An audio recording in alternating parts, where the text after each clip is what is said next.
ደህና አደራችሁ። የእግዚአብሔር ስም የተባረከ ይሁን። እግዚአብሔር አምላካችን እናመሰግናለን ይሄ እድል ስለሰጠን። ሁልጊዜ እንደምለው የእግዚአብሔርን ቃል ለመማር መቀመጥ መታደል ነው። በተለይ ጊዜን እድሜያችንንና ጊዜያችንን መስዋዕት አድርገን የህይወትን ቃል እግዚአብሔር ራሱ የገለጠበትን ቃል ፈቃዱን የገለጠበትን ቃል ሐሳቡን የገለጠበትን ህይወት የሚገኝበትን ግሩም የሆነው ምክሩና ሐሳቡ የሚገኝበትን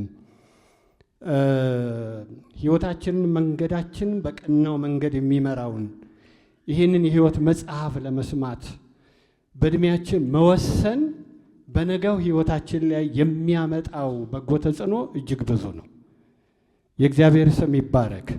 ማለት ሰዎች ጊዜያቸውን ለብዙ ነገር ነው በዚህ ማለዳ ያጠፋሉ። ምናልባት አማኝ የተባሉ የእግዚአብሔር ሕዝብ የተባሉ በዚህ ማለዳ ጊዜያቸውን ባልተገባ ቦታ እያጠፉ ሊሆን ይችላል። ነገር ግን የከበረ ዕድል እንድንመርጥ ስለረዳን የእግዚአብሔር ስም ይባረክ።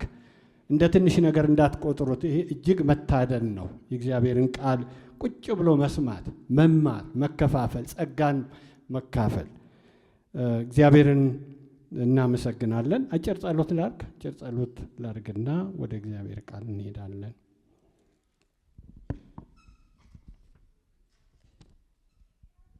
ጌታ ሆይ ስምህ ይባረክ። ስምህ ለዘላለም የተባረከ ይሁን። እናመሰግንሃለን ይህንን የህይወት ቃል እንድታስተምረን እግዚአብሔር አምላክ። ይህንን ጸጋ የምንካፈልበትን ቃል፣ አንተን የምናይበትን ቃል፣ ሐሳብህን የምንረዳበትን ቃል፣ መንገዳችንና ህይወታችን የምንመረምርበት ቃል፣ ምክርህና ሐሳብህን የምናገኝበትን ቃል፣ ህይወታችንን የምታቀናበትን ቃል፣ በመልካሙ መንገድ የሚመራን ቃል እግዚአብሔር ሆይ እንድትባርክልን፣ የቃል ደጆች እንዲከፈቱ እግዚአብሔር ሆይ በቅዱሱ መንፈስህ የቃልን ፍቺ እንድትሰጠን፣ ለልባችን እንድትናገረን፣ እንድትመራን፣ እንድታስተምረን እግዚአብሔር አምላካችን ሆይ ራሳችንን ላንተ አሳልፈን እንሰጣለን። እግዚአብሔር የዘላለም አባት በቃልህ እንደተጻፈ አንተ ግን በተማርከውና በተረዳኸው ነገር ጸንተህ ኑር፣ ጥበብ ሊሰጡህ የሚችሉትን ቅዱሳት መጻሕፍትን አውቀሃል ተብሎ እንደተጻፈ እግዚአብሔር ሆይ የመረዳትን ባለጠግነት ጨምርልን። ክብር ላንተ ይሁን። ከፍ ከፍ በል በጌታችን በመድኃኒታችን በኢየሱስ ክርስቶስ ስም አሜን። ባለፈው እስከ ምዕራፍ 3 ድረስ ትምህርቱ ተሰጥቷል። በየመሃሉ አንዳንድ ፕሮግራሞች ስለሚገቡ ከአቅማችን በላይ የሆኑ ፕሮግራሞች ስለሚገቡ የሐሳብ መያያዝ እንዲኖር ሁልጊዜ እያያያዝን እንድናየው ነው።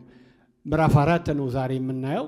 ግን ምዕራፍ 4ን ከማየታችን በፊት ምን ነበር ከምዕራፍ 1 እስከ ምዕራፍ 3 የተመለከትነው የሚለውን ባጭሩ ከምዕራፍ 4 ጋር እንድናገናዝበው ነው።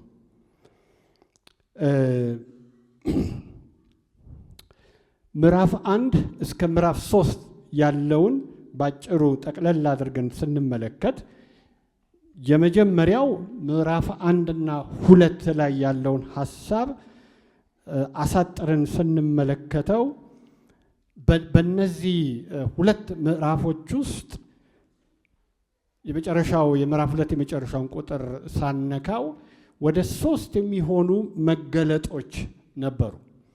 እግዚአብሔር ራሱን ለሰዎች ለፍጥረት ምን ያደረገበት የገለጠበት። በምዕራፍ 1 የመጀመሪያው ምዕራፍ 1 ከ18 እስከ 32 የተመለከታችሁት እውነትን በአመፅ አፍነው የሚይዙ ካለ በኋላ እግዚአብሔር ዓለም ከተፈጠረበት ጊዜ ጀምሮ አምላክነቱንና ዘላለማዊ ኃይሉን ግልጽ አድርጓል፣ ገልጧል የሚል አለ። ለፍጥረት ግልጽ አድርጓል። ስለዚህ እነሱም እግዚአብሔርን አውቀውታል፣ ግን እግዚአብሔርን እያወቁ አላከበሩትም፣ አላመሰገኑትም፣ አልታዘዙትም ይላል።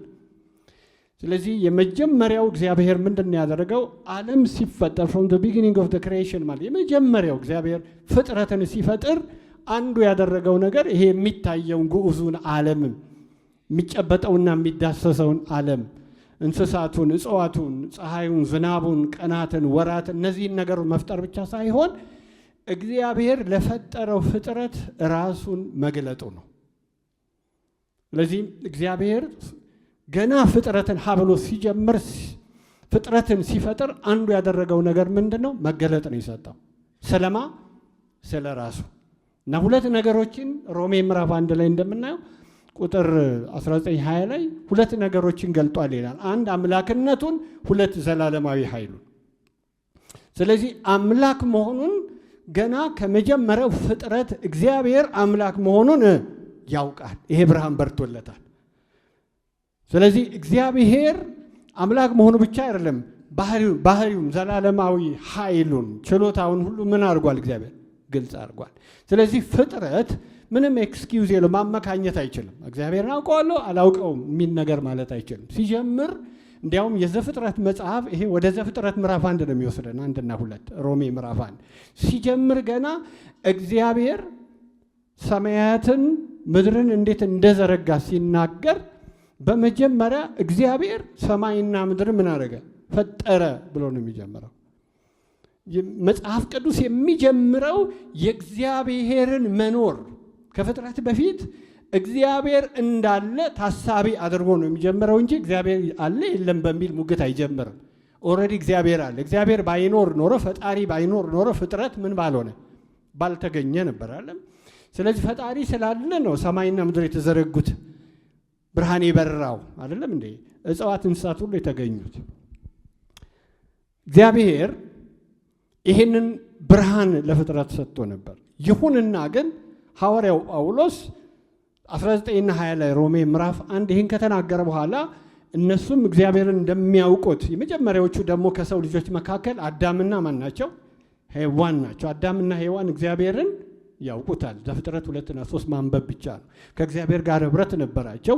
ኤደን ገነት የእግዚአብሔር ቤተ መቅደስ ነው። የእግዚአብሔር ፕሬዘንስ ያለበት ቦታ ነው። የእግዚአብሔር አምላክ ድምፅ በኤደን ገነት ምን ያደርግ ነበር? ይመላለስ ነበር ነው የሚለው። ስለዚህ አዳምና ሔዋን ከእግዚአብሔር ጋር ህብረት ነበራቸው። ከእግዚአብሔር ጋር አብረው ይሰሩ ነበር።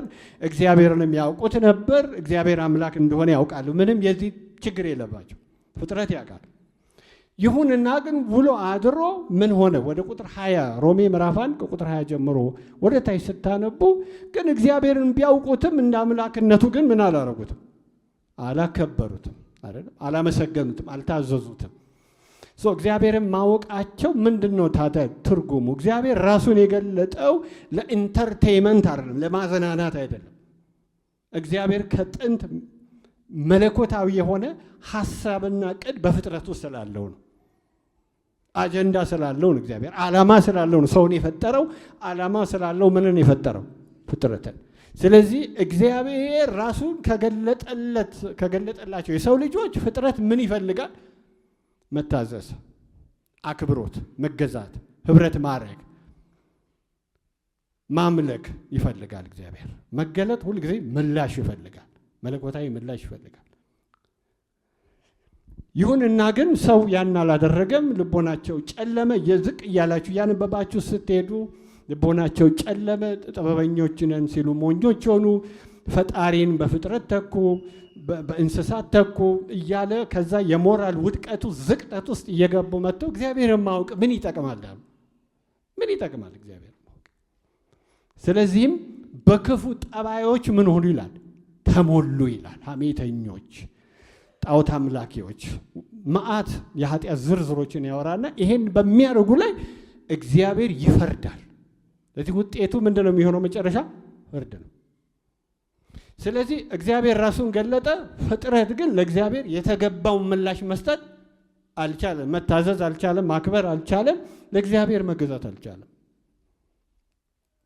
ሁለተኛ ሮሜ ምዕራፍ 2 ከ17 እስከ 27 ላይ ስታነቡ ሁለተኛው እግዚአብሔር ደግሞ የሰጠው ብርሃን እንግዲህ በምዕራፍ 1 ላይ እንደምታዩት ለሰው ልጆች ሁሉ አህዛብን ጨምሮ ማለት ነው ጣዖትን የሚያመልኩትን ሁሉ ጨምሮ ሁሉም ለተገለጠው ለመጀመሪያው እግዚአብሔር ለሰጠው መገለጥ ተገቢው ምላሽ በመስጠት ለእግዚአብሔር መኖር ስላልቻሉ፣ እግዚአብሔርን ማክበር ስላልቻሉ፣ ለሱ መገዛት ስላልቻሉ በእውነት ላይ ስላመፁ ለፍርድ አልፎ ምን ሆኗል? ተሰጥተዋል። ሮሜ ምዕራፍ 2 ላይ ደግሞ ጳውሎስ ይመጣና ይሄ መጽሐፍ ሲጻፍ በሮም ቤተ ክርስቲያን ውስጥ እንግዲህ ታሪካዊ ዳራውን መጀመሪያ አይታችሁታል ብዬ አስቤ ነው። አሕዛብና አይሁድ በዚህ ቤተ ክርስቲያን ውስጥ አሉ። የሚበዙቱ አሕዛብ ናቸው፣ ጥቂት ደግሞ አይሁዶች አሉ። ግን በአሕዛብና በአይሁድ መካከል የተነሳ ጥያቄ አለ። ክርክር ነበር፣ ውዝግብ ነበር። ክርክሩ ድነት ላይ፣ መዳን ላይ፣ በእምነት መጽደቅ ላይ፣ የእግዚአብሔር ሕዝብ አካል መሆን ላይ፣ የእግዚአብሔር ልጆች መሆን ላይ ያጠነጠነ ነው። ስለዚህ የሮሜ መጽሐፍ ዋና ትኩረቱ ሳልቬሽን ላይ ነው፣ ድነት ላይ ነው፣ በእምነት መጽደቅ ላይ፣ በእግዚአብሔር ፊት ተቀባይነት አግኝቶ የእግዚአብሔር ሕዝብ አካል መሆን ላይ ነው ትኩረቱ። ስለዚህ ጳውሎስ ይህን መጽሐፍ ሲጽፍ አሕዛብም አይሁድም ያለ ልዩነት በእምነት በመጽደቅ የእግዚአብሔር ልጆች መሆን ይችላሉ። የዘላለምን ድነት ማግኘት ምን ይችላሉ። ይሄን አንኳር። ይሄ ደግሞ በወንጌል ምን ሆኗል? ተገልጧል። ይሄ ነው በቃ የሮሜ መጽሐፍ ዋና ትኩረት። ይሁንና ግን አሕዛብና አይሁድ መካከል ክርስቲያን አሕዛብና አይሁድ መካከል የተነሳ ጥያቄ ስለነበር ጥያቄውም ድነት ላይ መጽደቅ ላይ የእግዚአብሔር ሕዝብ አካል መሆን ላይ ስለነበረ ለዛ ጥያቄ ጳውሎስ መልስ ለመስጠት በተቀናጀና በተደራጀ ስርዓት ባለው መንገድ ነው የሮሜ መጽሐፍ የጻፈው። በደንብ ሲስተማቲካሊ እያንዳንዱ ደረጃውን ጠብቆ በቅደም ተከተል የተጻፈ መጽሐፍ ነው። ስለዚህ ነው ምዕራፍ 1 ላይ የሰው ልጆች አሕዛብን ጨምሮ ሁሉም ኃጢአተኞች መሆናቸውን አስረግጠው ካስረዳ በኋላ ምዕራፍ 2 ላይ ይመጣል ደግሞ አይሁድ የተባለ እስራኤል የእግዚአብሔር ሕዝብ ተብሎ የተጠራ እግዚአብሔር የመረጠው በጸጋ የመረጠውን ሕዝብ ደግሞ ወደ እነሱ ይመጣና ሁሉንም አላነብም፣ ምክንያቱም ምዕራፍ 4 ላይ ነው የዛሬ ትኩረት። ምዕራፍ 2 ከቁጥር 17 ጀምራችሁ እናንተ አንብቡት። አንተ ይሁድ ነኝ ካልክ በሕግ የምትተማመን ከእግዚአብሔር ጋር ባለ ግንኙነት የምትኩራራ በሕግ በመመራት ፈቃዱን አውቀህ ፍጹም የሆነውን ለይተህ ከያዝክ ለዕውሮች መሪ በጨለማ ላሉት ብርሃን መሆንህን እርግጠኛ ከሆንክ በሕጉም ካገኘ እውቀትና እውነት የተነሳ አላዋቂ ለሆኑት መካሪ ለሕፃናት አስተማሪ ከሆንክ እንግዲህ አንተ ሌሎችን የምታስተምር ራስህን አታስተምርምን? አንተ የምትሰርቅ እያለ አይሁድ የተባሉ የእግዚአብሔር ሕዝብ ሆነ የተሻለ ሕግ የተሰጣቸው የተጻፈ ያውን በጽሁፍ ሕግ የተሰጣቸው እነሱ አይሁድ የተባሉት ደግሞ እንዴት ከእግዚአብሔር ሕግ ወድቀው እንደተገኙ ለሕጉ ታማኝ እንዳልሆኑ እንደሳቱ የእግዚአብሔር ሕዝብ እንኳን የሆኑት ምንም የተሻለ ነገር እንዳልተገኘባቸው ምዕራፍ 3 ቁጥር 1 ላይ መጥቶ ታዲያ አይሁዳዊ መሆን ጥቅሙ ምንድን ነው? መገረዝ ምን ፋይዳ አለው? በየትኛውም መንገድ ጥቅሙ ብዙ ነው። ከሁሉ አስቀድሞ የእግዚአብሔር ቃል ባደራ የተሰጠው ለነሱ ነው አይደል? ስለዚህ አይሁድም ቢሆኑ አሕዛብም ቢሆኑ ሁለቱም በእግዚአብሔር መስፈርት ወድቀው ስለተገኙ ማንም በእግዚአብሔር ፊት ጻድቅ ሆኖ መገኘት አልቻለም። በሕጉ መጽደቅም አልቻሉም። እነሱ የተሻለ ኪዳን የተሻለ እድል ቢሰጣቸው ማለት በሕገ ሙሴ ምንም ጽድቅ ሊያገኙ አልቻሉም። ዝርዝሩ እናንተ ባለፈው ተምራችሁታል፣ ግን ደግማችሁ ብታነቡት ታገኝታላችሁ። ስለዚህ አሕዛብም ይሁኑ አይሁድም ለመጣው ብርሃንና መገለጥ ለእግዚአብሔር በመታዘዝና በመገዛት ጽድቅ ማግኘት አልቻሉም። ለእግዚአብሔር ታማኝ መሆን አልቻሉም። ሁሉም ኃጢአተኞች ሆነው ተገኝተዋል፣ ወድቀዋል። ስለዚህ ሐዋርያው ጳውሎስ ሮሜ ምዕራፍ 2 28ና 29 ላይ ይመጣና በጥቂቱ የአዲሱን ኪዳን መንገድ ያስተዋውቃል። ሮሜ ምዕራፍ 2 28ና 29 ላይ ምንድን ነው የሚለው? ሮሜ ምዕራፍ 2 28ና 29 በግልጥ አይሁዳዊ የሆነ አይሁዳዊ አይደለምና በግልጥ በሥጋ የሚደረግ መገረዝ አይደለምና ዳሩ ግን በስውር አይሁዳዊ የሆነ አይሁዳዊ ነው። መገረዝም በመንፈስ የሚደረግ የልብ መገረዝ ነው እንጂ በመጽሐፍ አይደለም። የእርሱ ምስጋና ከእግዚአብሔር ነው እንጂ ከሰው አይደለም ይላል። ስለዚህ ቁጥር 28ና 29 ላይ መጥቶ ሐዋርያ ጳውሎስ ወደ አዲሱ ኪዳን ሊያሻግር ሲመጣ ድነትን እንዴት ወደዚያ ላሻገረው እንደመጣ የድነትን ጽንሰ ሐሳብ ይሁዲነት ሁለት አይነት ነው ይላል 28ና 29 አንደኛው ውጫዊ ለይምሰል የሆነ ይሁዲነት ዝም ብሎ ውጫዊ መገረዝ ብቻ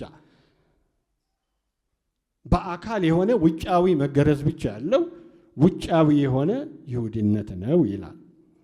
እሱን ከተናገረ በኋላ ቁጥር 28 ላይ እውነተኛ ግዝረት ውጫዊና ስርዓት ግን አይደለም ይላል። ዳሩ ግን አንድ ሰው ይሁዲ የሚሆነው በውስጣዊ ማንነቱ ይሁዲ ሆኖ ሲገኝ ነው። ማለት ይሁዲ ነው ሲል ያው የእግዚአብሔር ሕዝብ አካል ሆኖ የሚገኘው እውነተኛ የእግዚአብሔር ሕዝብነት የእግዚአብሔር ልጅነት የሚገኘው በእውነተኛ ይሁዲነት ነው። እውነተኛ ይሁዲነት ደግሞ ውጫዊ መገረዝ ሳይሆን ምንድነው? ውስጣዊ ምን መሆን መገረዝ ነው። ሁለት አይነት መገረዝ እንዳለ ውጫዊና ውስጣዊ። ይሄ ውስጣዊ መገረዝ ምንድነው? ቁጥር 29 ላይ በመንፈስ የሆነ ምንድነው? የልብ ምንድነው? ግዝረት ነው። ስለዚህ ችግሩ ያለው ልብ ላይ ነው እንጂ ውጫዊ አካል ላይ ምን አይደለም። ልብ ካልተለወጠ እውነተኛ መለወጥ በሰው ህይወት ውስጥ ምን አይሆን አይመጣም። ስለዚህ እግዚአብሔር ትኩረቱ የሰው ውስጠኛ ማንነቱ ላይ ልብ ደግሞ የሰው የህይወቱ ማዕከል መውጫ ፈቃዱ ስሜት ሁሉ ያለበት ሴንትራል ቦታ ነው። ስለዚህ እግዚአብሔር በውጫዊ መገረዝ አይደለም አንድ ሰው ይሁዲ የሚሆነው ወይም የእግዚአብሔር ህዝብ አካል የሚሆነው በውስጣዊ መገረዝ ነው። በመንፈስ የልብ ግዝረት ሲኖር ይሄም በመንፈስ ሲል በመንፈስ ቅዱስ አማካኝነት የሚገኝ እውነተኛ የህይወት ለውጥ ማለት ነው። እውነተኛ ህይወት ነው ሲያገኝ ነው። ስለዚህ የሰው ማንነቱ ሊቀየር የሚችለው በመንፈስ ቅዱስ አማካኝነት አዲስ ፍጥረት ምን ሲሆን ብቻ ነው ቀየረው። ይሄ የአዲሱ ኪዳን ትምህርትን ድነትን ወደ አዲሱ ኪዳን አስተሳሰብ በማስተዋወቅ ያሻገረበትን ሁኔታ ነው የምንመለከተው። ይሄ መገረዝ ውጫዊ ምልክት በውስጥ የመዳን ምልክት ውጫዊው ነገር እንደ ማህተም እንደ ማረጋገጫ እንጂ እውነተኛ የመለወጥ ምልክት ግን አይደለም ነው የሚለው ሐዋርያው ጳውሎስ አይደለም። ስለዚህ ወደ ምዕራፍ 4 ከመሻገሩ በፊት አንድ ክፍል አለች በመሃል ሮሜ ምዕራፍ 3 ከቁጥር 21 ሮሜ ምዕራፍ 3 ከቁጥር 21 እስከ 31 ይሄ የሽግግር ክፍል ነው። ሽግግር ከሮሜ ምዕራፍ 1 እስከ ምዕራፍ 3 ወደ ምዕራፍ 4 ከመግባቱ በፊት እንደ መሸጋገሪያ የሆነ ሐሳብ የያዘ ክፍል ነው ማለት ነው። ስለዚህ ከሮሜ ምዕራፍ 1 ምዕራፍ 3 ድረስ ስንመጣ የመጨረሻው ክፍል ላይ ከቁጥር 9 ምዕራፍ 3 ከቁጥር 9 ጀምሮ ስትመለከቱ የመጨረሻው የጳውሎስ ድምዳሜ ቁጥር 20 ላይ ምክንያቱም ከቁጥር 9 ጀምሮ በግልጽ ተናግሮታል። ሮሜ ምዕራፍ 3 እንግዲህ ምን እንላለን? እኛ ከነሱ እንበልጣለን? ከቶ አይደለም። አይሁድም ሆኑ አሕዛብ ሁሉም ከኃጢአት በታች እንደሆኑ አስቀድመን ምን አድርገናል? ከሰናቸው። ስለዚህ አበቃ። አሕዛብንም አየን፣ አይሁድንም አየን፣ ሁሉም ከፍርድ በታች ወድቀዋል በኃጢአት ምክንያት። ማንም ጻድቅ የለም በእግዚአብሔር ፊት ከኩነኔ በታች ወድቀዋል።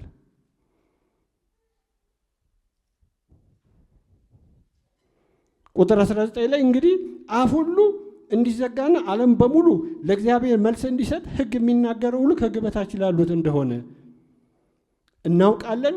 ስለዚህ ሕግም በመጠበቅ ማንም በእርሱ ፊት ጻድቅ ነው ሊባል አይችልም። ይልቁንም በሕግ አማካኝነት ኃጢአት እንገነዘባለን። ስለዚህ ማንም ጻድቅ ሊሆን አልቻለም። ከላይ ለዘረዘርኳቸው መገለጦችም ተገቢው ምላሽ ሰው ሰጥቶ እግዚአብሔርን ደስ ማሰኘት መጽደቅ አልቻለም። አሕዛብ ኃጢአተኞች ናቸው፣ አይሁድም ኃጢአተኞች ናቸው። አሕዛብም አይሁድም ሁሉም ኃጢአተኞች ስለሆኑ ከእግዚአብሔር ፍርድ በታች ወድቀዋል። ማንም ጻድቅ የለም ብሎ ወደ መደመና አሁን እቺ ሽግግር ክፍሉ ቁጥር 21 ጀምሮ እስከ 31 ባለው ውስጥ ምን ይሻላል? ለዚህ ጥያቄ እኮ መልስ ያስፈልጋል። ታዲያ ሰው እንዴት ሊጸድቅ ይችላል? እንዴት ሰው ታዲያ በእግዚአብሔር ፊት ተቀባይነት ሊያገኝ ይችላል? እንዴት ሰው ድነት ሊያገኝ ይችላል? እንዴት ሰው የእግዚአብሔር ቤተሰብ የእግዚአብሔር ሕዝብ አካል ሊሆን ይችላል? አሁን ግን ይላል ቁጥር 21 ላይ ሲመጣ አሁን ግን ሲል ጳውሎስ እሱ ስለነበረበት ስለ አዲሱ ኪዳን ዘመን ነው የሚያወራ። አሁን ግን ሕግና ነቢያት የመሰከሩለት ከሕግ ውጭ የሆነ የእግዚአብሔር ጽድቅ ምን ሆኗል? ተገልጧል ይላል። ስለዚህ እንግዲህ አዲሱ ኪዳን ብሉይ ኪዳን ውስጥ ኦልሬዲ ሲነገርና ሲተነበይ ቆይቷል። ነቢያት ሲናገሩት የነበረው አንዱ ስራቸው ይሄ ነው። ምን ነበር አባቶች ሲሉ የነበረው? ምን ነበር ነቢያቶች ሲናገሩ የነበረው? ስለ አዲሱ ኪዳን፣ ስለሚመጣው ኪዳን፣ ስለሚመጣው መሲህ እግዚአብሔር በክርስቶስ ስላዘጋጀው ነገር ሲሰብኩ ሲተነብዩ ቆይተዋል። ስለዚህ የብሉይ ኪዳን መጽሐፍትን በምናንበት ጊዜ ይሄ የድነት መንገድ፣ እውነተኛው የድነት መንገድ፣ ይሄ ብርሃን እኮ አስቀድሞ እግዚአብሔር ሲናገረው የነበረ ነው። ለእስራኤልም ቢሆን ለአይሁድም ቢሆን ሲነገራቸው ነበር። ለነሱ ምንም የተሰወረ ነገር አልነበር እና ከ21 እስከ 31 ባለው ውስጥ እግዚአብሔር አስቀድሞ ለእስራኤል በሰጠው ሙሴን አስነሳ፣ የተለያዩ ነቢያቶችን አስነሳ። በእነሱ አማካኝነት ይህንን ትምህርት ሲማሩ ሲሰበክላቸው እግዚአብሔር ስላዘጋጀው ማዳን ሲሰሙ ቆይተዋል፣ ሰንብተዋል፣ ዘመናት ተሻግረዋል። እና እዚህ ክፍል ላይ የምናየው ምንድን ነው? ሕግና ነቢያት ኦልሬዲ ሲናገሩት የነበረ ነው፣ አዲስ ነገር አይደለም።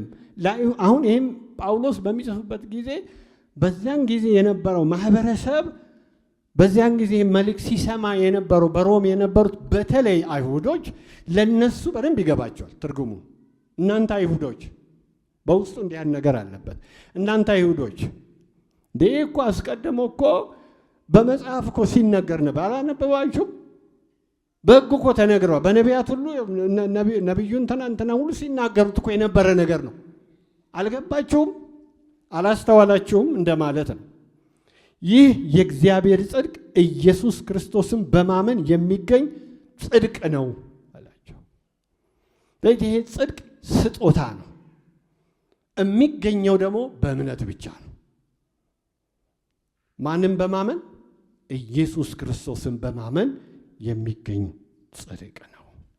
ልዩነት የለም፣ አሕዛብ የለም፣ አይሁድ የለም፣ አድሎ የለም። ዘፍጥረት 12 ከ1 እስከ 4 ላይ እንደምናየው እግዚአብሔር በመጀመሪያ አብርሃምን ጠርቶ የሰጠውን የተስፋ ቃል መሰረቱ እሱ ነው። ባንተ ሕዝብ ሁሉ ምን ይሆናል? ይባረካሉ። ለአብርሃም መጀመሪያ የተሰጠው የተስፋ ቃል ባንተ እስራኤል ይባረካል አይደለም። ኦል ሂውመን ካይንድ የሰው ልጆች በሙሉ ሕዝብ ሁሉ እግዚአብሔር የሚባርክበትን ተስፋ ነው ለማን የሰጠው? ለአብርሃም የሰጠው። ያንን እንኳን ማስተዋል ነበረባቸው። መንገዱ ያ ነው። ስለዚህ ምክንያቱም ሁሉም ኃጢአት ሰርተዋል፣ የእግዚአብሔር ክብር ምን አድርጓል? ጎድሏቸዋል። በኢየሱስ ክርስቶስ በሆነው ቤዛነት እንዲያው በጸጋ ጸድቀዋል ይላል። ስለዚህ ከኃጢአት ነፃ የሆነ የለም። አይሁዳዊ ብትሆኑ፣ እስራኤላዊ ብትሆኑ፣ አሕዛብ ብትሆኑ ሁሉ ኃጢአት ሰርተዋል፣ የእግዚአብሔርም ክብር ምን ብሏል? ጎድሏቸዋል። ሁሉ በእግዚአብሔር ፊት ኃጢአተኛ ነው። እንደሱ ነው የደመደመው ጳውሎስ። ስለዚህ ማንም እኔ እንኳን የአብርሃም ልጅ ስለሆንኩ፣ እኔ እንኳን የእንትና ልጅ ስለሆንኩ፣ ዘሬ እንዲህ ስለሆነ፣ እኔ የተማርኩ ስለሆንኩ የምን መለኪያ የለም። ሁሉ በእግዚአብሔር ፊት ምንድን ነው? ኃጢአተኛ። በቃ የተዘጋ ነው፣ የተደመደመ። ምክንያቱም አይሁዶች የሆነ ትምክት አላቸው። እሱ ምዕራፍ 4 ላይ ስንመጣ እንድናየው ብዬ ነው። ስለዚህ አሁን መዳን ከተፈለገ መንገዱ በኢየሱስ ክርስቶስ ቤዛነት ብቻ ነው። ስለዚህ በኢየሱስ ክርስቶስ በሆነው ቤዛነት እንዲያው በጸጋው ይጸድቀዋል። በደሙም በሆነ እምነት እግዚአብሔር ማስተሰሪያ መስዋዕት አድርጎ አቅርቦታል። ይህም ያደረገው ቀድሞ የተፈጸመውን ኃጢአት ሳይቀጣ በትዕግስት በማለፍ ጽድቁን ለማሳየት ነው። በአሁኑ ዘመን ይህን ያደረገው ጽድቁን፣ ይኸውም እርሱ ራሱ ጻድቅ ሆኖ በኢየሱስ የሚያምነውን የሚያጸድቅ መሆኑን ለማሳየት ነው። ስለዚህ እግዚአብሔር ያደረገው ምንድን ነው? በጌታችን በኢየሱስ ክርስቶስ በኩል በመስቀል ላይ የማስተሰሪያ መስዋዕት ባደረገው መስቀሉ ላይ ጽድቁን በማሳየት ነው ያዳነን። ስለዚህ መስቀል ላይ ሁለት ነገር ነው የተገለጠው። አንድ የእግዚአብሔር ፍቅር፣ ሁለት የእግዚአብሔር ጽድቅ። የእግዚአብሔር ፍቅር ሲባል ማለት እግዚአብሔር ለሰው ያለው ምሕረት፣ ቸርነት፣ ርኅራኄ። መስቀል የእግዚአብሔር ፍቅር የተገለጠበት ነው። መስቀል እግዚአብሔር ለሰው ያለው ርህራሄ የተገለጠበት ነው። አት ሴም ታይም ደግሞ እግዚአብሔር እኛን ሲያድነን ራሱን ሸውዶ አይደለም ያዳነን። ኃጢአት ተሰርቷል። ለተሰራ ኃጢአት ምን ያስፈልጋል? ቅጣት ያስፈልጋል። ስለዚህ ማን ይቀጣ? ኢየሱስ ክርስቶስ በምትክ ምን ሆነ? እኔ ልቀጣ የነበረውን እሱ ምን ሆነ? በውክልና ለሁላችን ተቀጣ።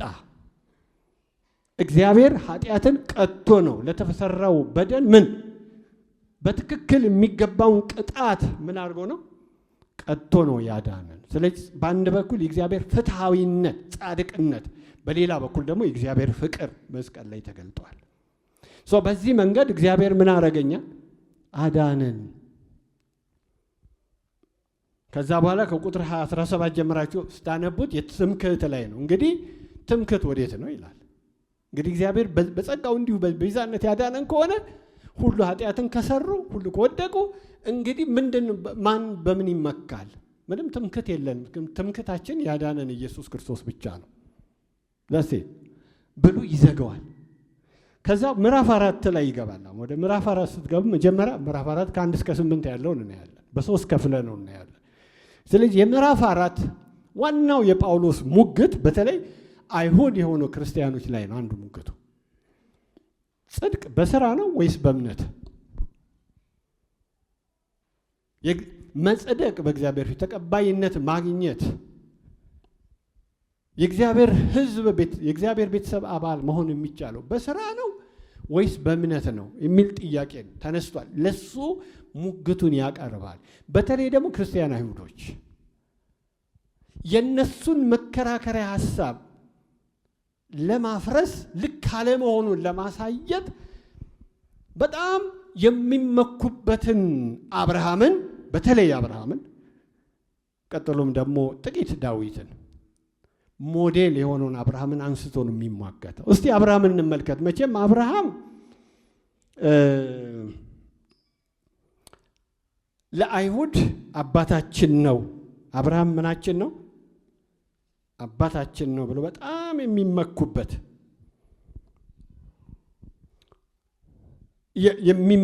የሚኮሩበት ስለሆነ ለእምነታቸውም ለልምምዳቸው መመሪያ አድርገው የሚወስዷቸው የእምነት አባቶች አሉ። አንዱ አብርሃም ነው። ወደዛ ሐሳብ ከመግባቴ በፊት በመጀመሪያው ከምዕራፍ 1 እስከ ምዕራፍ 3 ተሸጋግሮ የመጣውን ሐሳብ ላይ አንድ እኛ ለራሳችን መውሰድ ያለብን ሐሳብ አለ። ሁልጊዜ እግዚአብሔር ለሰጠው መገለጥ ምላሽ መስጠት ከሁላችን ይጠበቃል። እግዚአብሔር ራሱን ከገለጠልን፣ ሐሳቡን ከገለጠልን፣ መንገዱን ከገለጠልን፣ ዓላማውን ከገለጠልን ለዚያ ተገቢውን የሆነ መታዘዝ፣ ተገቢውን የሆነ ምላሽ መስጠት ከኛ ምን ይሆናል? ይጠበቃል። ኢቭን ለኛ ለአዲስ ኪዳን ሰዎችም ቢሆን ክርስትና መገለጥ ነው። እግዚአብሔር ራሱን በክርስቶስ ኢየሱስ ምን አድርጎልናል? ገልጦልናል። አይደለም? ለዚህ መገለጥ ምላሽ የምንሰጠው በክርስቶስ በማመን ብቻ አይደለም። ካመንበት ሰዓት ጀምሮ በቋሚነት የመታዘዝ ህይወት ምን ያስፈልገናል? ሁልጊዜ እግዚአብሔርን የማክበር፣ ሁልጊዜ እግዚአብሔርን የመታዘዝ። ምክንያቱም ክርስትና ኪዳን ነው፣ የኪዳን ህይወት ነው። አዲሱ ኪዳን በኪዳን ውስጥ ልክ ለእስራኤል እግዚአብሔር ከእስራኤል ጋር ኪዳን እንደገባ የቀደመው ኪዳን እንደሚባለው ይሄ ደግሞ አዲሱ ምንድን ነው? ኪዳን ነው። የኪዳኑ አምላክ ማን ነው? እግዚአብሔር ነው። የምንኖረው የኪዳን ህይወት ነው። ኪዳን ደግሞ በሁለት ሰዎች መካከል ያለ ምንድን ነው? ስምምነት ነው። ስምምነቱ በምን ተቀምጧል? በጽሁፍ ተቀምጧል። ጽሁፍ ውስጥ ስርዓቱና ትእዛዛት አሉ። እግዚአብሔርን መስለን እግዚአብሔርን በመታዘዝ ፈቃዱን እያደረገን የምንኖርበት እውነት ተገልጧል። በዚህ መጽሐፍ ውስጥ እውነት ተገልጧል። ህይወት ምን ሆነ? ተገለጠ። እኛም ምን አድርገነዋል?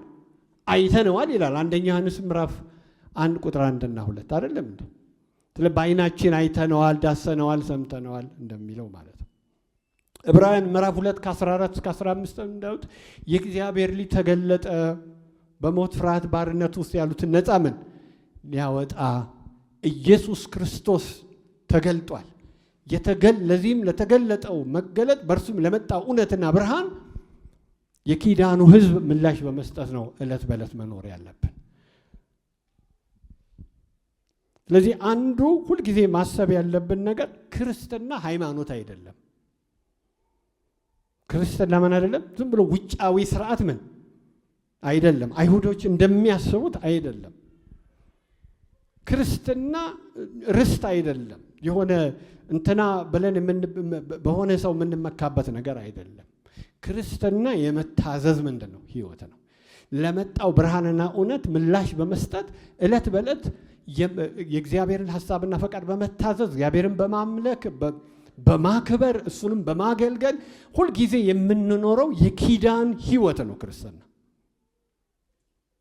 እዚህ መጠየቅ ያለብን ነገር አንዱ በህይወታችን ምንድን ነው?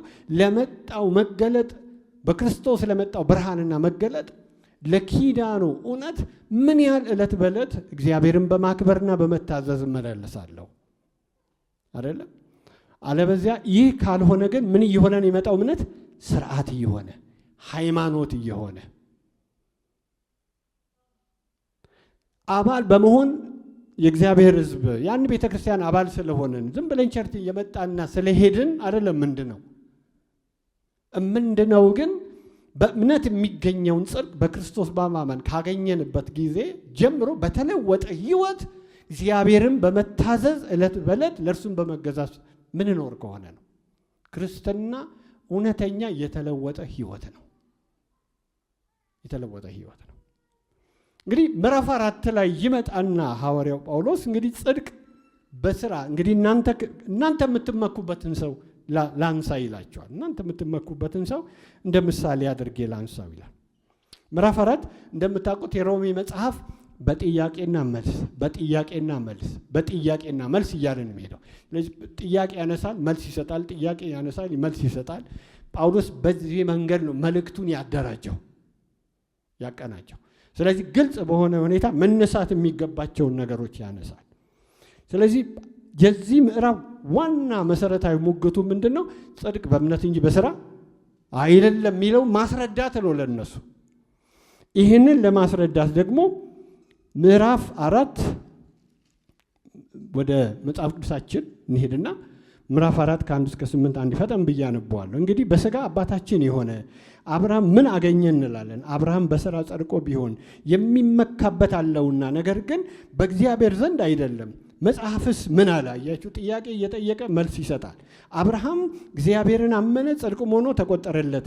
ለሚሰራ ደሞዝ እንደ ዕዳ ነው እንጂ እንደ ጸጋ አይቆጠርለትም። ነገር ግን ለማይሰራ ኃጢአተኛውን በሚያጸድቅ ለሚያምን ሰው እምነቱ ጽድቅ ሆኖ ይቆጠርለታል። እንግዲህ ዳዊት ደግሞ እግዚአብሔር ያለ ሥራ ጽድቅን ስለሚቆጥርለት ስለ ሰው ብፅዕና ይናገራል። እንዲህ ይላል፣ አመፃቸው የተሰረየላቸው ኃጢአታቸውም የተከደነላቸው ብፁዓን ናቸው። ጌታ ኃጢአቱን የማይቆጥርበት ሰው ምንድን ነው? ብፁዕ ነው። ስለዚህ የመጀመሪያው ከ1 እስከ 8 ላይ የሚያነሳው ጥያቄ አለ። ስለዚህ ጳውሎስ ሲጀምር አባታችን ይላል። በሥጋ ምን አባታችን የሆነው አብርሃም ይላል። አባትነቱ በሥጋ ነው። ከአብርሃም ዘር ምን ስለሆኑ ስለመጡ አይደል እንዴ? አብርሃም ይስሐቅን ወለደ፣ ይስሐቅ ያዕቆብን ወለደ፣ ያዕቆብ 12ቱን ወለደ፣ እንዲህ እያለ ዮሴፍ እያለ በዚህ መንገድ ነው የእስራኤል ሕዝብ የመጣው። ስለዚህ አመጣጣቸው በሥጋ ከእስራኤል ከአብርሃም ስለሆነ ነው። በሥጋ የሚለው ቃል በጣም ኢምፖርታንት ነው። በሥጋ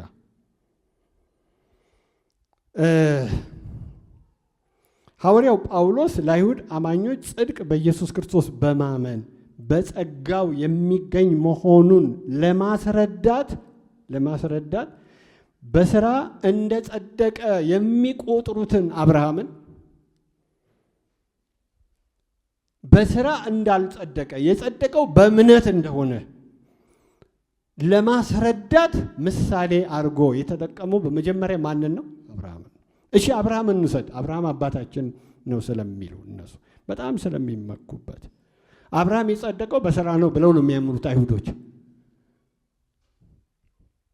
የትኛውም ጽሑፎቻቸውን ብታዩት ከጥንት ጀምሮ የተጻፉ በአይሁድ ጸሐፊዎችም ሁሉም ብናይ አብርሃም በስራ እንደጸደቀ እንጂ በእምነት እንደጸደቀ አይናገሩ። ግን ጳውሎስ በስጋ አባታችን የሆነ አብርሃም ምን አገኘ እንላለን? አብርሃም በስራ ጸድቆ ቢሆን የሚመካበት አለውና ነገር ግን በእግዚአብሔር ዘንድ አይደለም ብሎ ይጀምራል። ስለዚህ የመጀመሪያው የሐዋርያው ጳውሎስ ጥያቄ ጽድቅ በእምነት እንጂ በስራ አይደል አለመሆኑን ከራሳቸው መጽሐፍ በጣም ከሚመኩበት አብርሃም በመነሳት ማስረጃ ማምጣት ይጀምራል። ቅድም እንዳልኳቸው ክፍሉ በጥያቄና መልስ የተደራጀ ነው ማለት ነው። በጥያቄና መልስ አብርሃም የጸደቀው በእምነት እንጂ በስራ አይደለም ብለው እነሱ የሚከራከሩት አይሁዶች ናቸው።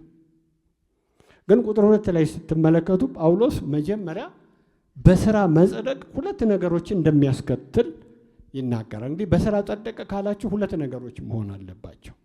የመጀመሪያው ትምክህት ነው።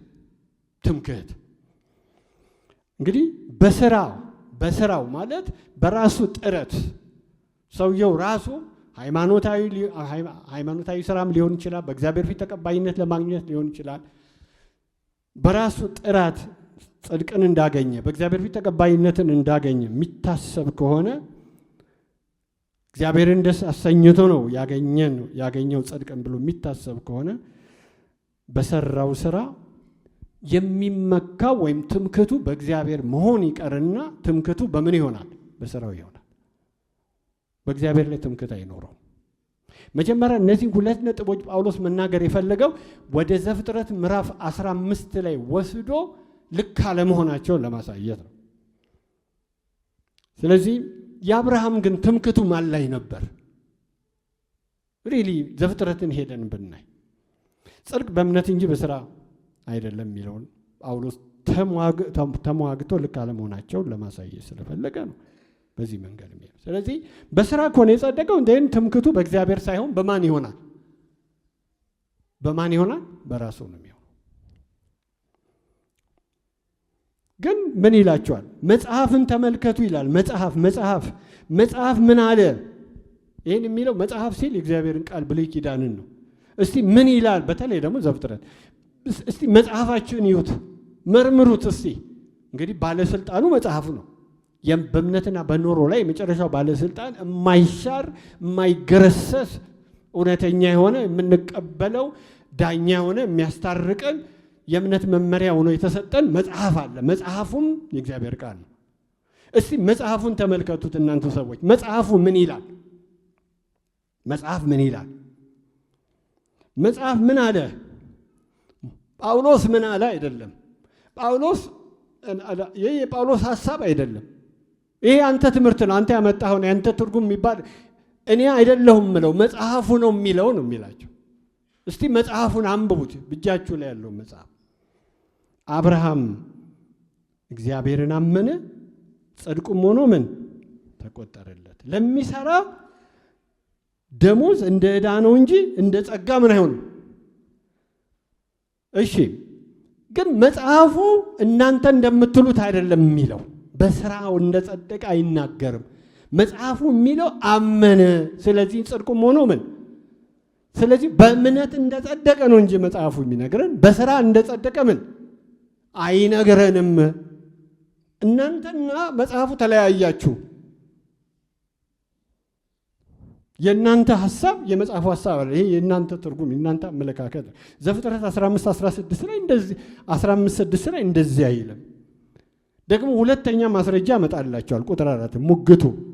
ሁለተኛው ሙግ ከትምክት ባሻገር ደግሞ አንድ ሰው ስራ ከሰራ ለድካሙ ምን ይተመንለታል? ደሞዝ፣ ዋጋ አይደለም? የሥራው ዋጋ ነው። ስለሆነ ስራ ካለ ምን አለ ማለት ነው? ትምክት አለ። ስራ ካለ ምን አለ? የሥራ ዋጋ አለ፣ ደሞዝ አለ፣ ይተመንለታል። በሥራ ከሆነ ደግሞ ጸጋ መሆኑ ምን ቀርቷል? ስጦታ አይደለም። በቃ በጸጋ አይደለም የሚጸድቅ፣ በሥራው ሄዳ ነው። እሱ ደግሞ የሚያስመካው የሚያኩራራው የሚመካበት ይሆናል። ግን መጽሐፉ ግን እንደዚህ አይልም ይላቸዋል። መጽሐፉ ግን እንደሱ አይልም። መጽሐፉ የሚለው አብርሃም አመነ፣ ጽድቅ ሆኖ ተቆጠረ። ካመነ ትምክት ከየት ይመጣል? አምኖ ከሆነ የጸደቀው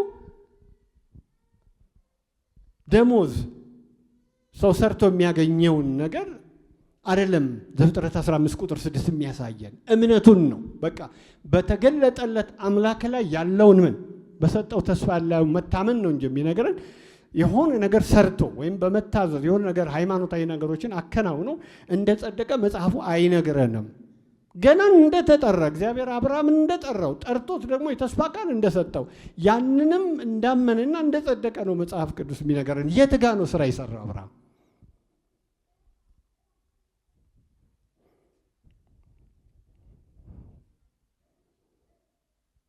ታዲያ እግዚአብሔር ማንን ነው የሚያጸድቀው? እሺ ማንን ነው የሚያጸድቀው እግዚአብሔር? እሺ አብርሃም ካላጸደቀው በስራው ካልጸደቀ አይደለም እንዴት ማንን ምን አይነትን ሰው ነው እግዚአብሔር የሚያጸድቀው? መልስ ይሰጣል። ቀጥሎ ቁጥር 5 ጀምራችሁ ስታነቡ እግዚአብሔር ይላል ነገር ግን ለማይሰራ ኃጢአተኛውንም በሚያጸድቅ ለሚያምን ሰው እምነቱ ጽድቅ ሆኖ ምን ይሆናል?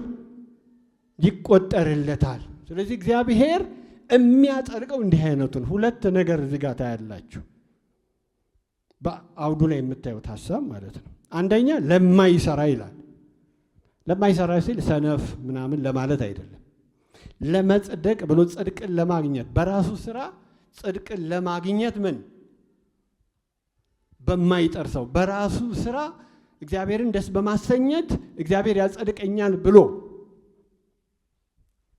በማይጠር ሰው ኃጢአተኝነቱን ምን ባረገ በተቀበለ ሰው ባመነ ሰው አዳኝ እንደሚያስፈልገው የእግዚአብሔር ማዳን እንደሚያስፈልገው በገባው ሰው ለዚህ ሰው እግዚአብሔር እምነቱን ጽድቅ አድርጎ ምን ያደርጋል? ይቆጥርለታል። ምክንያቱም ከላይ ሁሉ ኃጢአትን ሰርቷል አይደል? የእግዚአብሔርም ክብር ምን አድርጓል? ሁሉም ኃጢአተኛ ነው ብሎ ደምድሞ ጨርሷል ጳውሎስ ከላይ። ስለዚህ ኃጢአተኝነቱን የተገነዘበ የእግዚአብሔር ማዳን የእግዚአብሔር ትድግና የሚያስፈልገው በራሱ ጥረት ሳይሆን በእግዚአብሔር ቸርነትና በጸጋ ብቻ መዳን እንደሚችል የተገነዘበ የተቀበለን ሰው እግዚአብሔር ምን ያደርገዋል? እሱን እምነቱን በዚህ እምነት ውስጥ ካለ እምነቱን ምን አድርጎ ይቆጥርለታል? ጽድቅ አድርጎ ይቆጥርለታል ይላል። ምክንያቱም አብርሃም እንደ አንድ ኃጢአተኛ ስለተቆጠረ ማለት ነው። ቁጥር 6 እስከ 8 ላይ ሐሳቡ ከላይ ካለው ጋር የተያያዘ ነው። አውዱ ላይ እንደምታዩት ከቁጥር 6 እስከ 8 አብርሃምም እንደ አንድ ኃጢአተኛ ስለተቆጠረ አብርሃምም የጸደቀው እግዚአብሔር ኃጢአቱን ይቅር ብሎለት እንደሆነም በደንብ በክፍሉ እሳቤ ከዳዊት በተወሰደው ዳዊት ከተናገረው ከተወሰደው ጥቅስ ማየት ትችላላችሁ። ምንድን ነው የሚለው? ኃጢአቱ ምን ያልሆነለት አብርሃምን እግዚአብሔር ያጸደቀው ኃጢአቱን ባለመቁጠርና ይቅር በማለት ነው። ይቅር ባይለው ኖሮ ባልጸደቀ ነበር ነው። ይሄ መዝሙር 32 ከ1 እስከ 5 ላይ የተወሰደ ነው። መዝሙር 32 ከ1 እስከ 5 ላይ ቁጥር 6 ላይ ኃጢአተኛውን በሚያጸድቅ ካለ በኋላ ይቆጠርለታል ካለ በኋላ እንግዲህ ዳዊት እግዚአብሔር ያለ ስራ ጽድቅን ስለሚቆጥርለት ሰው ያለ ስራ የሚለው ከላይ ቁጥር 5 ላይ አይተነዋል።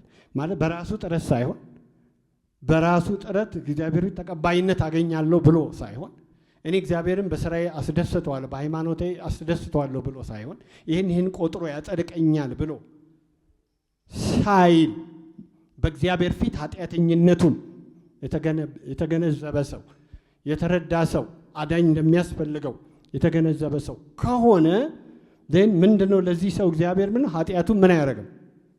አይቆጥርበትም። ማለት በሌላ አነጋገር የኃጢአትን ይቅርታ ምን ያደርገዋል? ይሰጠዋል።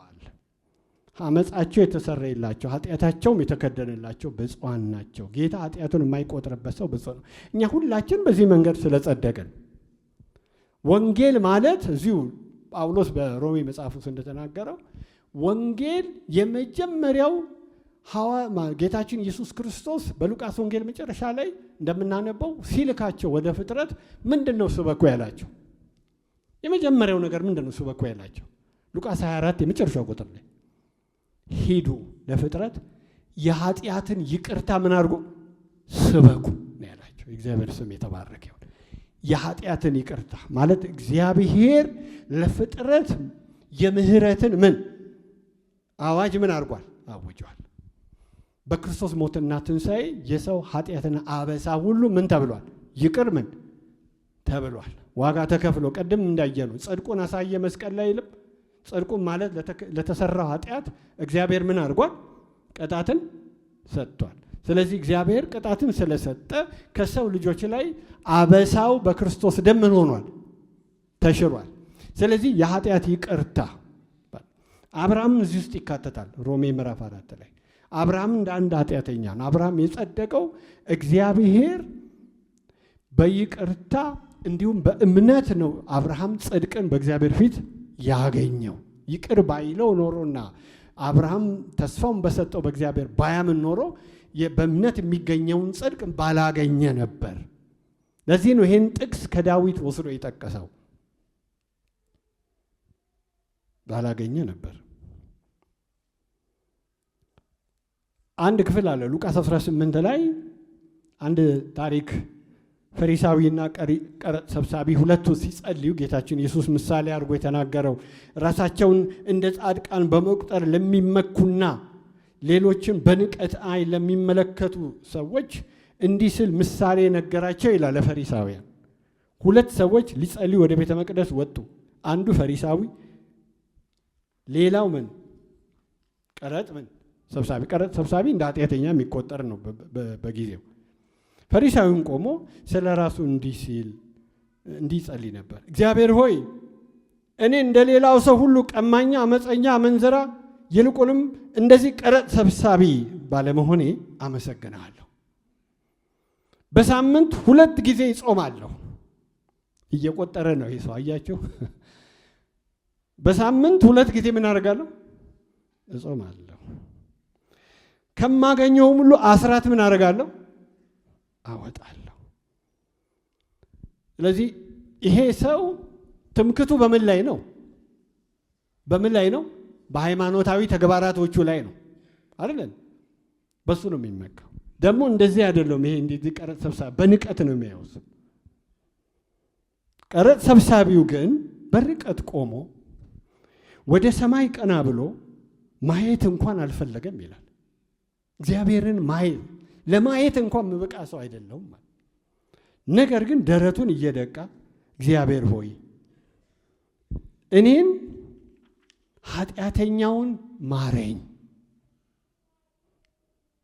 ይል ነበር። ስለዚህ ይሄኛው ሰው እንደምን ነው በእግዚአብሔር ፊት የቀረበው? እኔ ምንድን ነኝ? ኃጢአተኛ ሰው ነኝ፣ ፊት እንኳን ሊቀርብ አይገባኝም እላችኋለሁ። ከፈሪሳዊው ይልቅ ይሄኛው በእግዚአብሔር ዘንድ ጻድቅ ተብሎ ወደ ቤቱ ተመለሰ ይላል። ማን ነው ጻድቅ በእግዚአብሔር ፊት? ማንን ነው የሚያጸድቀው እግዚአብሔር ብሏል? ኃጢአተኛውን ሰው። ግልጽ ነው አይደል? ኃጢአተኛውን ሰው። ስለዚህ ያ ፈሪሳውያን እንደምናውቀው ትምክታቸው በስራቸው ነው። ራሳቸው እንደ ጻድቃን ይቆጥራሉ። ለምን? ስለሚጾሙ፣ ለምን? አስራት ስለሚሰጡ፣ ለምን? ይሄና ያን ሃይማኖታዊ ነገሮች ስለሚያደርጉ ራሳቸው እንደ ጻድቃን ነው የሚያደርጉ። ለዚህ ነው ከፈሪሳውያን ጽድቅ ምን ተበሉ? ተጠበቁ። ጽድቃችሁ ከፈሪሳውያን ጽድቅ ካልበለጠ ብሏል ጌታ ኢየሱስ ለደቀ መዛሙርቱ ያላቸው ይሄን ነበር ወንጌል ውስጥ ስናነብ። ይሄንን ካለ በኋላ ነው እንግዲህ ቁጥር 9 ሁለተኛው ክፍል ከቁጥር 9 እስከ 17 ላይ ስትመጡ አብርሃምንና የመገረዝን ስርዓት በተለይ በሙሴም የተሰጠውን የመገረዝን ስርዓት በንጽጽር የሚያቀርብበትን ክፍል ታያላችሁ። ከቁጥር 9 እስከ 17 ያለው ማለት እንግዲህ ይህ ብፅዕና ስለ መገረዝ ተነገራል። ብፅዕና ነው። ብፁዓን የተባረኩ ናቸው የተባሉት እነማን ናቸው? በእምነት ምን ይሆን የጸደቁት? በእምነት የጸደቁት እነሱ ብፁዓን ናቸው። በእምነት የሚገኘውን ጽድቅ ያገኙ እነሱ ምንድን ናቸው? በእግዚአብሔር ፊት ብፁዓን ናቸው፣ የተባረኩ ናቸው። ታዲያ ይህ ብፅዕና ለማን ነው ይለና ቁጥር 9 እስከ 17 ከመገረዝ ሐሳብ ጋር መገረዝን በጣም ደጋግሞ የሚያነሳበት ክፍል ነው። ወይስ ደግሞ ስላለመገረዝ እምነቱ ለአብርሃም ጽድቅ ሆኖ ተቆጠረለት እንላለን። እንዴት ተቆጠረለት? ተገርዞ ሳለ ነውን ወይስ ሳይገረዝ? ተገርዞ አይደለም፣ ሳይገረዝ ነበር እንጂ። ሳይገረዝም በነበረው እምነት ያገኘው የጽድቅ ማህተም የሆነ የመገረዝ ምልክት ተቀበለ። ይህም እነርሱ ደግሞ ጻድቃን ሆነው ይቆጠሩ ዘንድ ሳይገረዙ ለሚያምኑ ሁሉ አባት እንዲሆን፣ ለተገረዙትም አባት እንዲሆን ነው። ይኸውም ለተገረዙት ብቻ አይደለም፣ ነገር ግን አባታችን አብርሃም ሳይገረዝ የነበረውን የእምነቱን ፍለጋ ደግሞ ለሚከተሉ ነው። የዓለም ሁሉ ወራሽ እንዲሆን ለአብርሃምና ለዘሩ የተሰጠው የተስፋ ቃል በእምነት ጽድቅ ነው እንጂ በሕግ አይደለም። ከሕግ የሆኑት ወራሾች ከሆኑ እምነት ከንቱ ሆኗል፣ የተስፋውም ቃል ተሽሯል። ሕጉ መቅሰፍት ያደርጋልና፣ ነገር ግን ሕግ በሌለበት መተላለፍ የለም። ስለዚህ ከሕግ በታች ሳይሆን ከአብርሃም እምነት ደግሞ ለሆነ ለዘሩ ሁሉ የተስፋው ቃል እንዲጸና እንደ ጸጋ ይሆን ዘንድ በእምነት ነው እንጂ በእምነት ነው። እርሱም ለብዙ አሕዛብ አደረጉ ተብሎ እንደተጻፈ ለሙታን ሕይወት በሚሰጥ የሌለውን በአምላክ ፊት የሁላችን አባት ነው ይላል። ስለዚህ አሁን መገረዝ ላይ ትኩረት አድርጎ የሚያወራው እዚህ ክፍል ላይ የምናየው ይሄ ብፅዕና ለማን ነው? ቁጥር 9 ላይ እንደ ጥያቄ ያነሳል። ለተገረዙት ነው ላልተገረዙት ነው ወይስ ለሁለቱም ነው? ስለዚህ መጀመሪያ መገረዝ የሚለውን ሐሳብ እንመልከት። ስለ መገረዝ እዚህ ክፍል ላይ ለምንድን ነው ሐዋርያው ጳውሎስ ያነሳው? ምክንያቱም እንደምናየው ብሉይ ኪዳኑ ዘፍጥረት ምዕራፍ 17 ላይ እግዚአብሔር ለአብርሃም የሰጠው የመገረዝ ምን አለ? ኪዳን አለ። ማንም የእስራኤል የእግዚአብሔር ሕዝብ አካል መሆን ከፈለገ ገና በሕፃንነቱ በተመደበለት ቀን ምን መሆን አለበት? መገረዝ አለበት። ተገርዞ ነው የኪዳኑ አባል የሚሆነው የሚል ስርዓት እግዚአብሔር ለአብርሃም ሰጥቶታል። ይህን ስርዓት ግን እግዚአብሔር የሰጠው መቼ ነው? ጥያቄው እሱ ነው። መቼ ነው እግዚአብሔር ይህን ስርዓት የሰጠው? በእምነት ከጸደቀ በኋላ ነው ወይስ በእምነት ከመጽደቁ በፊት ነው? እሱን ጥያቄ ያነሳል እዚህ ጋር ሐዋርያው ጳውሎስ ማለት ነው። ተገርዞ ሳለ ነው ወይስ ሳይገረዝ ያለው? ለዚህ ተገርዞ አይደለም፣ ሳይገረዝ ነበር እንጂ። ሳይገረዝም በነበረው እምነት ያገኘው የጽድቅ ማህተም የሆነ የመገረዝ ምልክት ተቀበለ። ስለዚህ ከተገረዘ በኋላ ነው እግዚአብሔር ጽድቅ የሰጠው፣ በእግዚአብሔር ፊት ተቀባይነት ያገኘው። የእግዚአብሔር ሕዝብ አካል የሆነው ከተገረዘ በኋላ ነው እንዳይሉ አብርሃም የጸደቀው መቼ ነው? ከመገረዝ ኪዳን ስርዓት በፊት ነው። ገና እግዚአብሔር እንደተገለጠለት አብርሃም አመነ፣ ጽድቅ ሆኖ ምን ሆነ? ተቆጠረለት። በተስፋ ቃል ተስፋን የሰጠው እግዚአብሔር ለአብርሃም በአንተ ሕዝብን ሁሉ ምን አደርጋለሁ? እባርካለሁ የሚለው የተስፋ ቃል እግዚአብሔር በአብርሃም በኩል ሕዝብ ሁሉ አይሁድ፣ አሕዛብ ሁሉም በእምነት የሚገኘውን ጽድቅ ይህም በረከት እንዲቀበሉ እግዚአብሔር ያሰበውን የተስፋ ቃል ነው ለአብርሃም የሰጠው። እሱ ነው የሰጠው። ስለዚህ አብርሃም ደግሞ ይህን ተስፋ የሰጠውን እግዚአብሔርን ምን አደረገ? አመነ። ስላመነ ጽድቅ ሆኖ ምን ሆነ? ተቆጠረለት። ከዚያ በኋላ ነው እግዚአብሔር ዘፍጥረት 17 ላይ ምን የሰጠው? የመገረዝ ኪዳን የሰጠው። ስለዚህ ተገርዞ ነው የጸደቀው እንዳይሉ አብርሃም የጸደቀው ከመገረዙ ምንድን ነው? በፊት ነው። ኋላም ደግሞ አይሁዶች ዘፍጥረት 22 ላይ አብርሃም ይስሐቅን መስዋዕት አድርጎ ለማቅረብ እንደሄደ የሚናገረው ታሪክ ወስደው ለመከራከር ሞክረዋል። እሱም ቢሆን አብርሃም በእምነት ምን ከሆነ በኋላ ነው? ከጸደቀ በኋላ የመጣ ታሪክ እንጂ ከመጽደቁ በፊት አይደለም። ይስሐቅን ስለሰዋ አይደለም እግዚአብሔር ወይም መስዋዕት ለማድረግ አንድያ ልጁን ይዞ ስለሄደ አይደለም እግዚአብሔር አብርሃምን ያጸደቀው። አብርሃም ገና ከመጀመሪያው ምን ሆኗል? ጸድቋል። መታዘዙ የመጽደቁ ምንድን ነው? ፍሬ ነው። ስለታዘዘ ይስሐቅን ስለሰዋ ሳይሆን የጸደቀው አስቀድሞ በእምነት ምን ስለሆነ ስለጸደቀ ያንን ያጸደቀውን አምላክ እግዚአብሔርን ታምኖ በመታመን መኖር ከጀመረ በኋላ በእምነት መኖር ከጀመረ በኋላ ስለዚህ ሐዋርያው ጳውሎስ እነዚህ ሰዎች እንደ ማስረጃ አድርገው የሚያመጧቸው ነገሮች መከራከሪያ አድርገው የሚያመጧቸው በተለይ አብርሃምን መከራከሪያ አድርገው ስለመጡ ምን ይበሉ? አሁን እንግዲህ አብርሃም በእምነት የጸደቀው ከመገረዝ በፊት ነው። በሥራ ጸደቀ ነው እንዳይሉ፣ ይሄን አድርጎ ነው የጸደቀው፣ ስለተገረዘ ነው የጸደቀው፣ አይ ልጁን ስለሰጠ ነው የጸደቀው እንዳይሉ፣ አብርሃም ከነዚህ ሁሉ በፊት አስቀድሞ በእምነት ምን ብሏል? ጸድቋል። ይሄው የእናንተ አብርሃም ይሄው መጽሐፋችሁን መርምሩት፣ አንብቡት እንጂ መጽሐፉ እንዲህ እኮ አይልም። እናንተ እንደምትሉት እኮ አይልም መጽሐፉ። እስቲ አስታርቁት ከመጽሐፉ ጋር ልብ በሉት ነው የሚላቸው።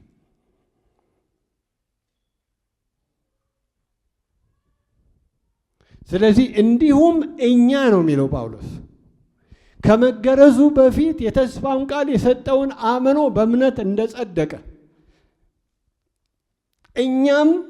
እኛም አሕዛብም እንሆን አይሁድ ይሄንን የአብርሃምን መንገድ ወይም ፈለግ ብንከተል በእምነት የሚገኘውን ጽድቅ ልንቀበል ምን እንችላለን አላቸው። እንችላለን። ስለዚህ ሰውን ካልተገረዝክ አትጸድቅም ብላችሁ አታስገድዱት። ይሄው አብርሃም ስለተገረዘ አይደለም የጸደቀው፣ ሳይገረዝ ነው የጸደቀው። ስለዚህ ለሁሉም የተሰጠ የተስፋ ቃል ማንም የአብርሃም መንገድ ቢከተል በእምነት የሚገኘውን ጽድቅ ሊያገኝ ይችላል። በዚህ መንገድ ከሆነ እግዚአብሔር አባታችን ነው ለኛ። አብርሃምም ምንድነው? አባታችን ነው። አባትነቱ በስጋ አይደለም። አባትነቱ ግን በተስፋ ቃል ነው። የእግዚአብሔር ስም የተባረከ ይሁን። ስለዚህ እግዚአብሔር የኔ ተስፋ ቃል በአንተ ይባረካሉ ብሎ በሰጠው የተስፋ ቃል መሰረት አብርሃም ይሄን ስለተቀበለ በዚህ መንገድ ስለሄደ እንዲሁ ደግሞ የአብርሃም መንገድ ለሚከተሉ ጽድቅ እንዲሆንላቸው ገላትያ ምዕራፍ 3 ላይ ሁላችሁ ቤታችሁ ስለዚህ አንብቡት። ገላትያ ምዕራፍ 3 ላይ ሐዋርያው ጳውሎስ ይህን ጉዳይ በደንብ አድርጎ ተንትኖታል። ገላትያ ምዕራፍ 3 እንዲያውም ሐዋርያው ጳውሎስ ያለው ምንድን ነው? ወንጌል የጀመረው አዲስ ኪዳን ነው ብሉይ ኪዳን ነው? ከብሉይ ኪዳን ነው ወንጌል የጀመረው። ወንጌል ኦልሬዲ በብሉይ ኪዳን ውስጥ የነበረ ነው። የድነትን መንገድና አካሄድና አሰራር አስቀድሞ እግዚአብሔር የጀመረው በብሉይ ኪዳን በአዲስ ኪዳን አለ። ገላትያ ምዕራፍ 3 ላይ እግዚአብሔር ለአብርሃም ወንጌልን ሰበከለት ይላል። ስለዚህ ወንጌል መጀመሪያ የተሰበከው ለማን? ለአብርሃም ነው። ምክንያቱም ወንጌል ምንድን ነው? ወንጌል እግዚአብሔር በክርስቶስ ኢየሱስ የሰራውን አምኖ በእምነት ጽድቅን ምን መቀበል፣ የመንፈስን ተስፋ መቀበል። ስለዚህ ይህንን የመጀመሪያ ጊዜ ሰምቶ አምኖ የጸደቀ ማን ነው? አብርሃም ነው። አብርሃም ነው። ያውም ዘፍጥረት 12 ከ5-4 ነው ገላትያ ምዕራፍ 3 የሚያምራል የመጀመሪያው የተስፋ ቃል የተሰጠው ማለት ነው። ስለዚህ አባታችን አብርሃም ሳይገረዝ የነበረው የእምነቱን ፍለጋ ፈለግ ደግሞ ለሚከተሉ በእምነት የሚገኘው ጽድቅ ሊያገኙ ይችላል። የዓለም ወራሽ እንዲሆን ለአብርሃም ለዘር የተሰጠው የተስፋ ቃል በእምነት ጽድቅ ነው እንጂ በሕግ አይደለም። በሕግ አይደለም የሚል ሀሳብ ደግሞ ያመጣል። ሕግ ሲል በእምነት መጽደቅ የመጣው ከሕግ በኋላ ነው ወይስ ከሕግ በፊት ነው? ከሕግ በፊት። ሙሴ ቢጠራ ቢጠቀስ ማስፈላጊ ከሆነ ሙሴም ቢሆን በእምነት አብርሃም የጸደቀው ሙሴ ከመጣ በኋላ ለሙሴ ሕግና ስርዓት ከተሰጠው በኋላ አይደለም። የተስፋው ቃል ከሕጉ ምን ይሆን ይቀድማል። እግዚአብሔር ስም የተባረከ። ብሉይ ኪዳንም እያለ ጳውሎስ ምንድን አስቀድሞ ቢሆን የእግዚአብሔር መንገድ ይኸው ነበር፣ እናንተ አላስተዋላችሁ። እግዚአብሔር በሕግ ሰው እንዲጸድቅ አይደለም። አስቀድሞ እግዚአብሔር የተስፋው ቃል የነበረው ሀሳቡ ሰው በእምነት ምን እንዲሆን እንዲጸድቅ ነው። ለዚህ ነው ለአብርሃም የተስፋን ቃል የሰጠው። ለዚህ ነው አብርሃም ወንጌል የሰበከለት። ለዚህ ነው አብርሃም አመነ ጽድቁን ሆነው ተቆጠረለት ያለው። ድሮም ቢሆን የጽድቅ መንገድ እምነት እንጂ ሕግ አይደለም። በብሉይም ቢሆን አይደለም። ዛሬ እናንተ ሰዎች አስተውሉ ነው የሚላቸው።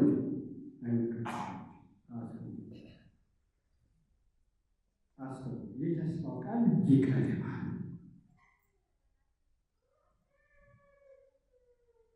ሕግማ ከተነሳ ይላል የሕግ ዓላማው ሌላ። ሕግ በሕግ ነው ካላችሁ ከሕግ በታች ሆኑት ወራሾች ከሆነ ከእምነት ምን ሆነ? ከንቱ ሆነ በሕግ ከሆነ። ምክንያቱም የሕጉ መቅሰፍት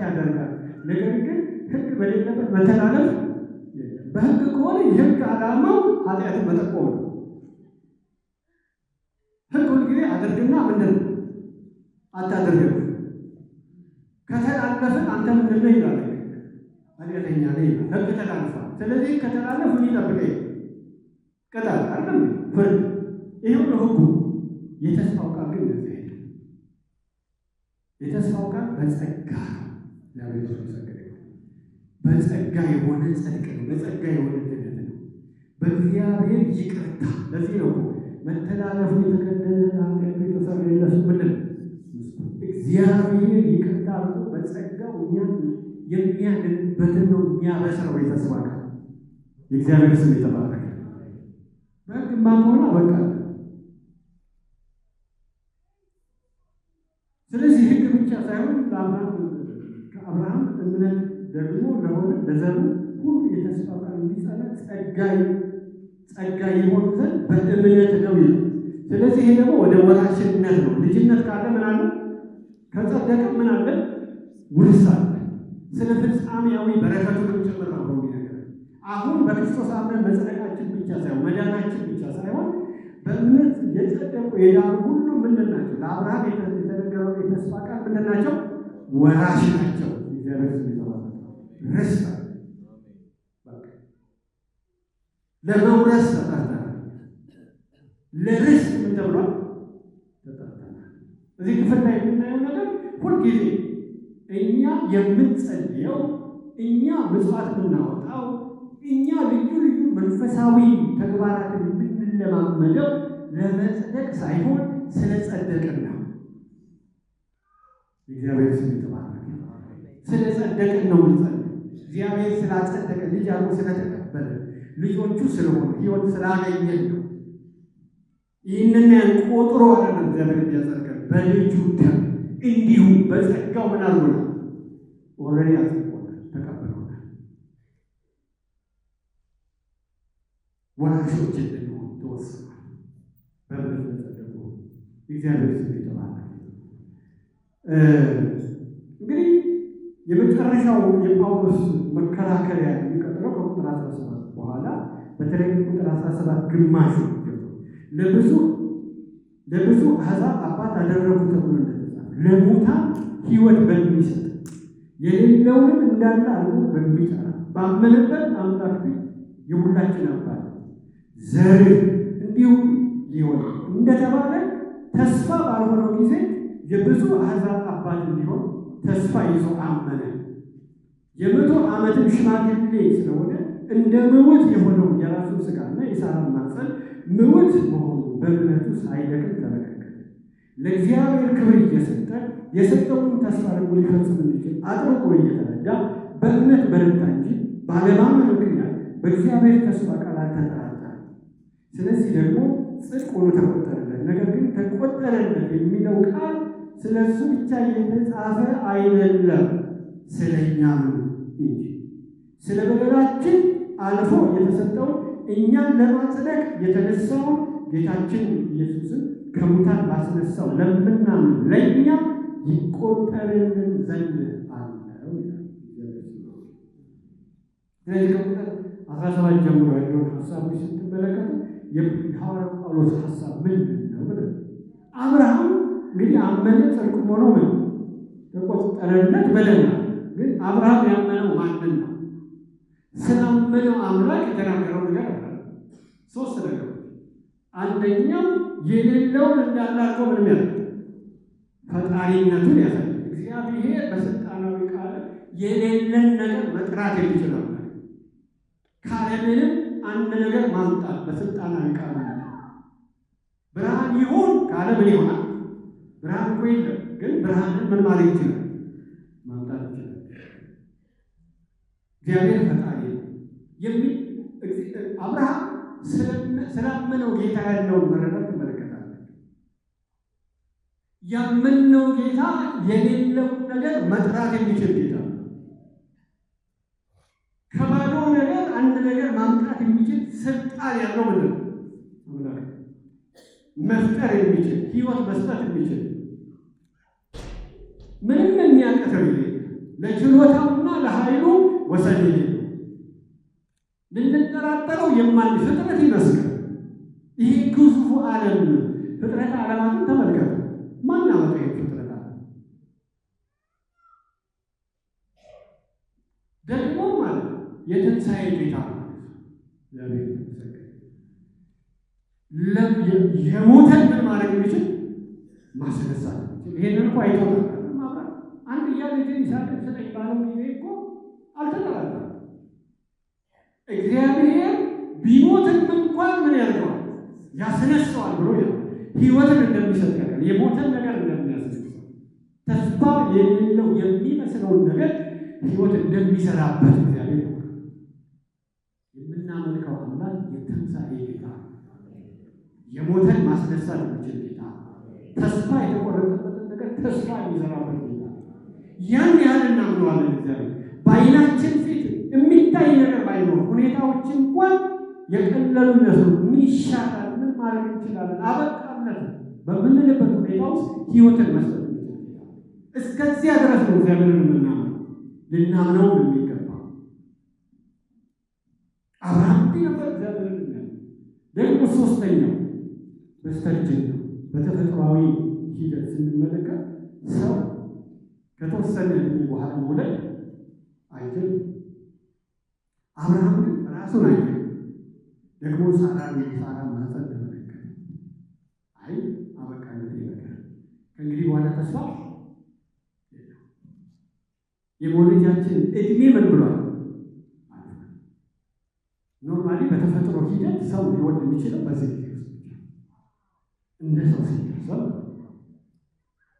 ስለዚህ መውለድ የማይቻልበት በስተርጅና ላይ ነኝ። ሳራም እንዲሁ ናት። ነገር ግን አብርሃም ይላል ጸሐፊው ጳውሎስ ሲናገር 100 ዓመት ሽማግሌ ስለሆነ እንደ ምውት የሆነውን የራሱን ሥጋና የሳራ ማኅፀን ሙት መሆኑ በእምነት ሳይደክም ተመለከተ። ለእግዚአብሔር ክብር ሰጠ። የሰጠውን ተስፋ ደግሞ ሊፈጽም እንደሚችል አጥብቆ እየተረዳ በእምነት በረታ እንጂ ባለማመን ምክንያት በእግዚአብሔር የተስፋ ቃል አልተጠራጠረም። እግዚአብሔር ስም ብሩክ ይሁን። አብርሃም የሚመለከተው የአብርሃም የልቡ እምነት የነበረው ተስፋ በሰጠው በእግዚአብሔር ላይ ነው እንጂ በሁኔታዎች ላይ ነበር፣ በእድሜው ላይ አልነበረ፣ በተፈጥሮ ሕግ ላይ አልነበረ፣ በተለመደው የሰው ልጅ ልማድና ስርዓት ላይ አልነበረ። ልቡ ግን አንዴ የተስፋ ቃል የሰጠው ጌታ እውነተኛ እንደሆነ ስላየ የተናገረው ቃል እንደሚፈጸም ስለሚያውቅ ምንም እንኳን ያረጀ ቢሆንም ነገር ግን ከተስፋው ቃል የተነሳ ከሚለው ነገር የተነሳ ከተስፋው ቃል የተነሳ እየበረታ ሄደ። ለእግዚአብሔር የበለጠ ክብር እየሰጠ ሄደ። የበለጠ አልተጠራጠረው። እግዚአብሔር የተናገረው ቃል ምን እንደሚሆን እንደሚፈጸም በጣም እርግጠኛ ነበር። ምክንያቱም የተስፋው ቃል የሰጠው እግዚአብሔር የታመነ ነው።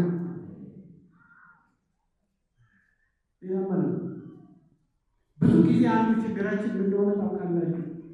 ከእግዚአብሔር ጋር ባለን እርምጃ በዕለት ተዕለት ሕይወታችን ሁልጊዜ ማየት ያለብን የምናልፍበትን ሁኔታዎች በዙሪያችን ያሉ ነገሮች ሳይሆን ነገር ግን የተስፋን ቃል የሰጠን ከሁኔታው ሁሉ በላይ የሆነው እውነተኛና የታመነ የሆነው ጌታ እያየን መኖር ያለብን። እሱን እያየን ክርስትና የሆነ ማንን እያየን የምናደርገው ብቻ ነው? የእምነታችን ምን ጀማሪና ምን ፈጻሚ የሆነው ክርስቶስ ምን እያየን ነው የምንኖረው። ዓይናችን በክርስቶስ ላይ ነው። ዓይናችን የተስፋ ቃል በሰጠን ጌታ ላይ ነው። ለምን? እግዚአብሔር ፈጣሪ ነው። የሌለን ነገር መጥራት ይችላል እግዚአብሔር። ከባዶ ነገር አንድ ነገር ማምጣት ይችላል እግዚአብሔር የትንሣኤ ጌታ ነው።